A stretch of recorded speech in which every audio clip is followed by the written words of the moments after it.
और अब देखते हैं कि आज के इतिहास में क्या लिखा है। वर्ष 1906 में आज ही के दिन ब्रिटिश भारत के ढाका में ऑल इंडिया मुस्लिम लीग की स्थापना हुई थी। आज ढाका बांग्लादेश की राजधानी है। उस समय इस लीग में आगा खां, ख्वाजा सलीमुल्लाह और मोहम्मद अली जिन्ना समेत कई नेता शामिल थे।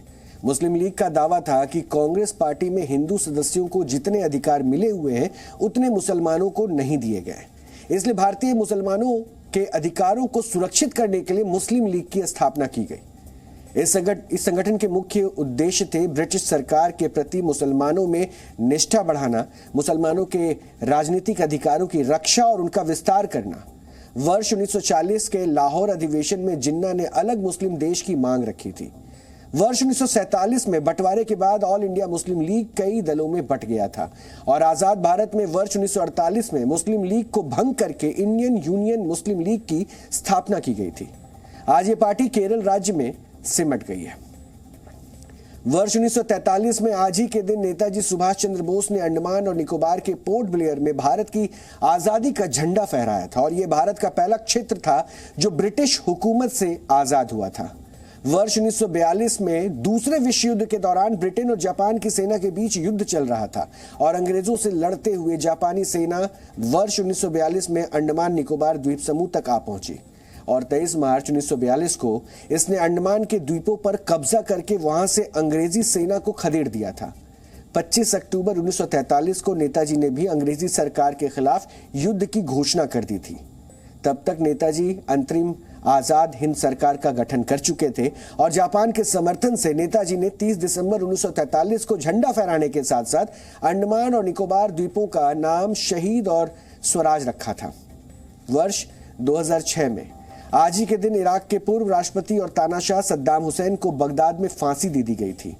वर्ष 1979 से 2003 तक सद्दाम हुसैन इराक के राष्ट्रपति रहे। वर्ष 2003 में अमेरिकी सेना ने बगदाद पर कब्जा कर लिया था, जिसके बाद इराक में सद्दाम हुसैन की हुकूमत हमेशा के लिए खत्म हो गई थी। सद्दाम हुसैन को वहां के कोर्ट इराकी स्पेशल ट्रिब्यूनल ने 148 लोगों की हत्या के मामले में दोषी पाया था और इसी वजह से सद्दाम हुसैन को फांसी हुई थी।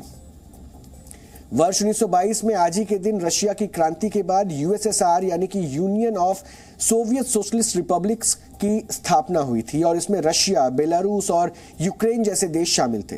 वर्ष 1922 से 1991 के बीच करीब 7 दशकों तक एक शक्तिशाली कम्युनिस्ट राष्ट्र के रूप में सोवियत संघ का अस्तित्व था। वर्ष 1991 में सोवियत संघ का विघटन हुआ था और वर्ष 1971 में आज ही के दिन father of Indian space program कहे जाने वाले महान वैज्ञानिक डॉक्टर विक्रम साराभाई का निधन हुआ था। यह उनकी कोशिशों का ही नतीजा है कि राष्ट्र को इसरो जैसे शानदार संस्थान मिले हैं। डॉक्टर होमी जहांगीर भाभा के साथ मिलकर डॉक्टर विक्रम साराभाई ने देश का पहला रॉकेट लॉन्चिंग स्टेशन तिरुवनंतपुरम में बनाया था। डॉक्टर विक्रम साराभाई की मृत्यु क्यों हुई, इसका रहस्य अभी तक नहीं सुलझाया जा सका है। 30 दिसंबर 1971 को केरल में कोवलम के एक होटल में उनका शव मिला था। और डीएनए में आज इतना ही। अब आपसे हमारी मुलाकात होगी कल रात 9 बजे। तब तक आप खुश रहिए, सुरक्षित रहिए, स्वस्थ रहिए। नमस्कार।